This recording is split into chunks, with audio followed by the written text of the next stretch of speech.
జగన్మోహన్ రెడ్డి గారు తిరుమలకి కాలినడకన ప్రయాణం అనే ఒక కొత్త నాటకాన్ని మొదలుపెట్టారు.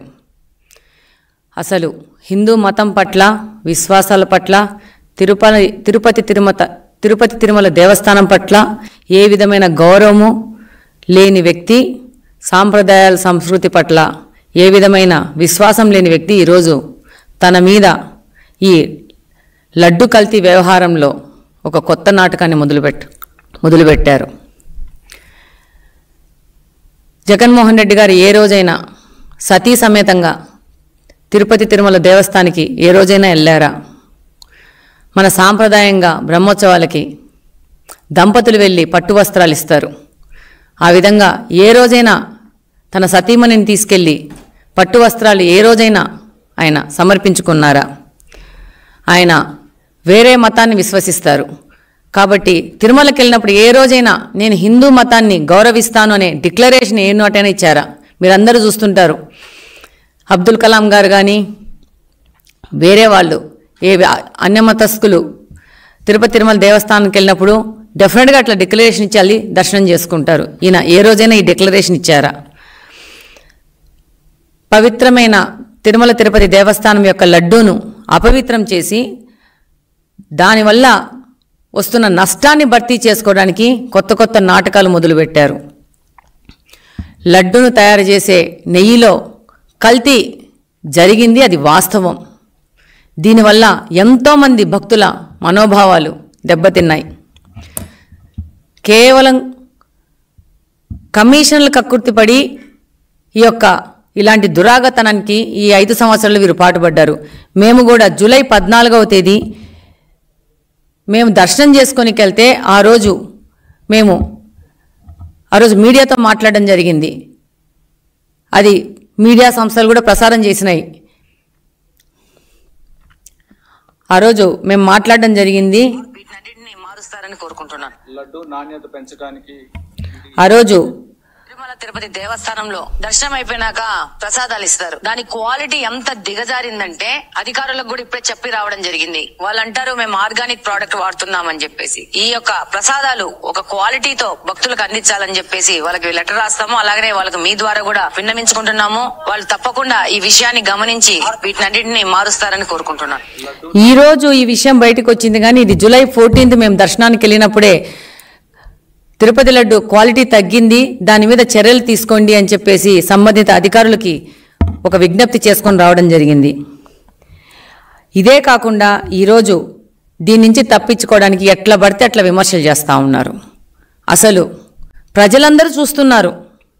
కొంతమంది పెద్దవారు సొసైటీలో పెద్ద పెద్ద హోదాల్లో ఉన్నవాళ్ళు ఎంత అధ్వానంగా మాట్లాడుతున్నారంటే తప్పు చేసిన వాళ్ళు తప్పు చేసినాము అని చెప్పేసి ఒప్పుకోవడము, లేకపోతే మౌనంగా ఉండడం చేయాలా. కానీ దొంగ అన్నట్టు వీళ్ళే తప్పు చేసి వీళ్ళే దీనికి గుళ్ళల్లో పూజలు చేయడము, తిరుమలకి కాలినడకపోవడం అంటే కొత్త కొత్త డ్రామాలు మొదలుపెట్టారు. ప్రజలందరూ గమనిస్తున్నారు మీ యొక్క నాటకాలని. ప్రజలందరికీ అర్థమవుతోంది గత 5 సంవత్సరాల నుంచి మీరు ఏ అబద్ధాలు మాట్లాడినారో ఈరోజు ఓడిపై 11 సీట్లకు పరిమితమైనా కానీ మీ యొక్క పద్ధతి ఏ విధంగా మారలేదనే విషయం ప్రజలకందరికీ అర్థమవుతుంది.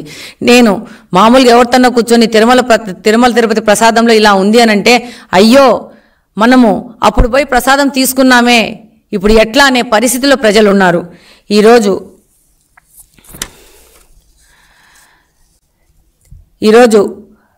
ఈ ప్రక్షాళన చేస్తున్నామని చెప్పేసి చంద్రబాబు నాయుడు గారి పాలనలో ఏదో జరిగింది, అందుకని పూజలు చేస్తున్నాం, ప్రక్షాళన చేస్తున్నామని అంటున్నారు. ప్రజలు దీన్ని చూసి నవ్వుతున్నారు. ఈరోజు ప్రక్షాళన చేస్తామని చేస్తున్నారు కదా, మీ యొక్క భార్యని ఏ రోజైనా కానీ మీరు తిరుపతి తిరుమల దేవస్థానానికి తీసుకెళ్లారా? ఈరోజు కాలినడక మీద మీరు తిరుమలకి వెళ్తున్నాం అంటున్నారు. ఇప్పుడు మొదటిసారి మీరు తిరుమలకి వెళ్తున్నారా కాలినడకనా? ఇంతకుముందు ఎప్పుడైనా వెళ్ళారా?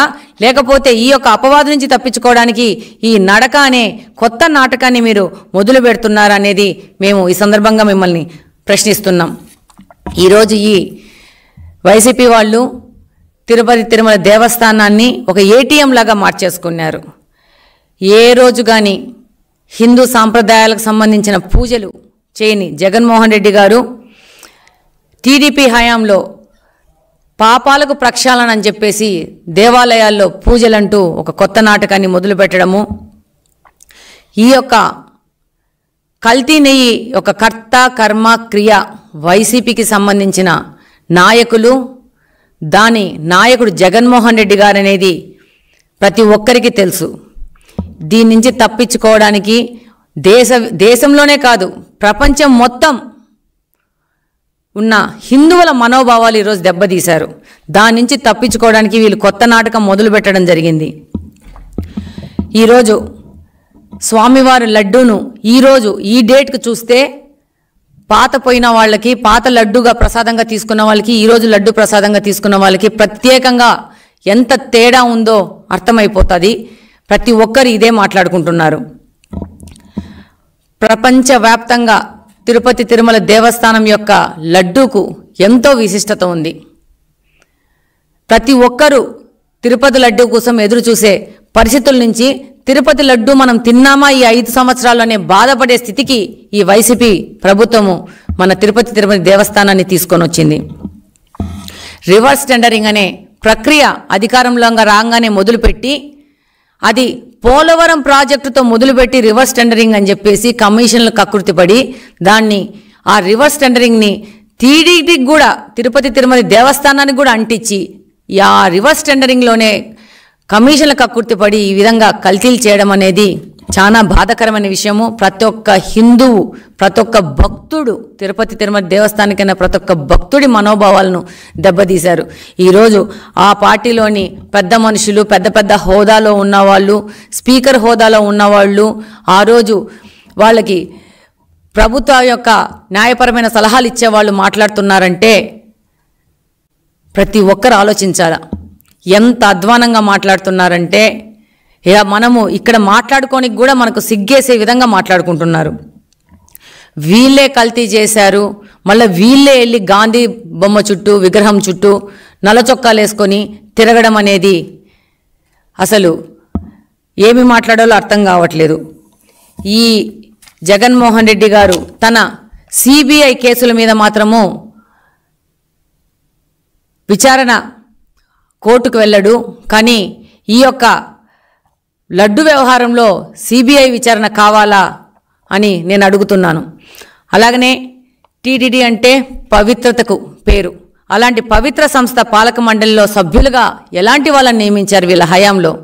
లిక్కర్ స్కామ్లో నిందితులైన వ్యక్తులని, హత్య కేసులో నిందితులైన వ్యక్తుల్ని ఇక్కడ పాలక మండలిలో సభ్యులుగా నియమించిన వ్యక్తులు ఎవరంటే ఈ జగన్మోహన్ రెడ్డి గారు.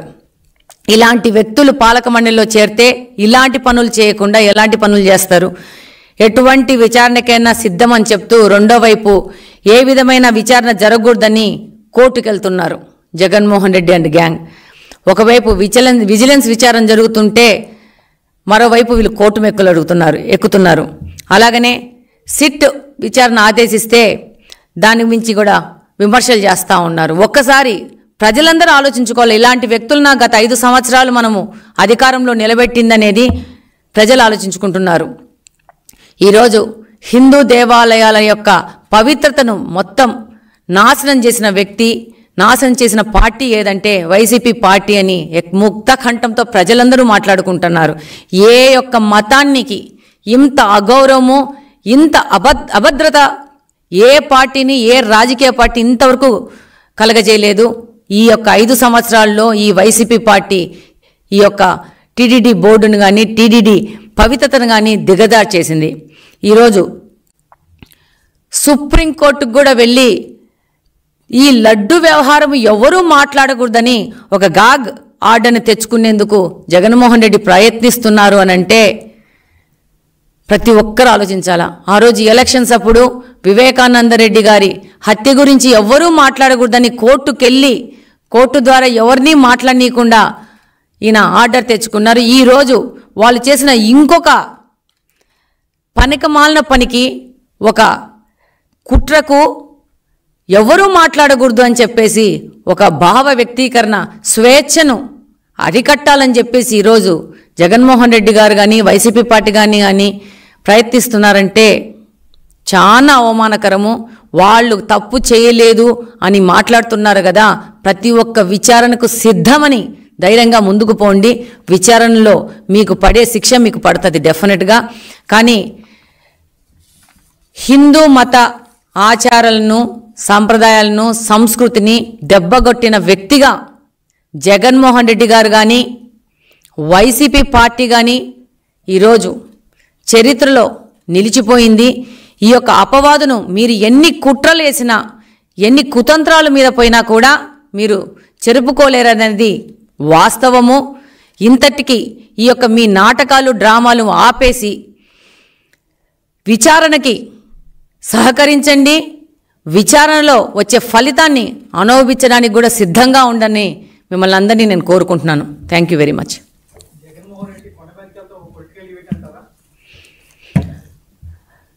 డెఫినెట్గా జగన్మోహన్ రెడ్డి గారు ఈరోజు 11 సీట్లతో గెలిచి ఆయన చేయడానికి పని ఏమీ లేక, ఆయన తన మీద ఉన్న ఈ యొక్క ఆరోపణలను ఎదుర్కోలేక ఇలాంటి ఒక నాటకాలకు మొదలు పెట్టారు. ఈయనను చూస్తే ఈయన అధికారంలో ఉన్నప్పుడు ఏ రోజు బయటికి రాలేదు, ఏ రోజు ప్రజలను కలిసిన పాపాన లేదు.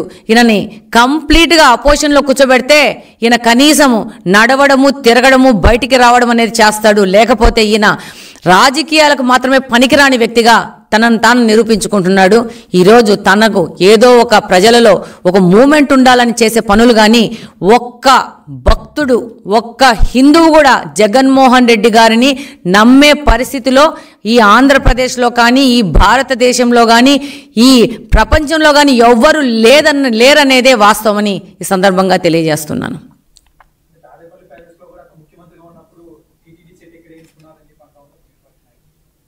డెఫినెట్గా మనం అందరం చూసినాం సోషల్ మీడియాలో, ఎంతో డబ్బు ఖర్చు పెట్టేసి మనము పన్నుల రూపంలో ఇచ్చిన డబ్బులని వాళ్ళ యొక్క ఆనందాలకి దుర్వినియోగం చేసిన వ్యక్తి ఒక ముఖ్యమంత్రి ఎవరంటే జగన్మోహన్ రెడ్డి గారు. ఆ రోజు మనం అందరం చూసినాము, ఆయన సతీమణి భారతి గారికి ప్రసాదం ఇస్తే దాన్ని టిష్యూ పేపర్లో తీసి పక్కన పడేసిన సందర్భాన్ని కూడా మనము మీడియా ద్వారా, సోషల్ మీడియా ద్వారా మనం చూసినాము. నేను ఒకటే విజ్ఞప్తి చేసుకుంటున్నాను, మీకు హిందూ మతం మీద గౌరవం లేకపోయినా పర్వాలేదు, మీరు ఆ మతాన్ని అగౌరవపరచకుంటే చాలని రిక్వెస్ట్ చేసుకుంటున్నాను. మీకు హిందువులు గౌరవంగా భావించే ప్రసాదాలను తినకూడదు అనుకుంటే మీరు అలాంటి కార్యక్రమాలకు వెళ్లకుండా మిమ్మల్ని అవాయిడ్ చేసుకోవాలి. కానీ అలాంటి కార్యక్రమాలను మీరు ఒక ప్రచారంలో భాగంగా వాడుకొని ఈ విధంగా అవమానపరచడం అనేది చాలా అన్యాయమని నేను తెలియజేసుకుంటున్నాను.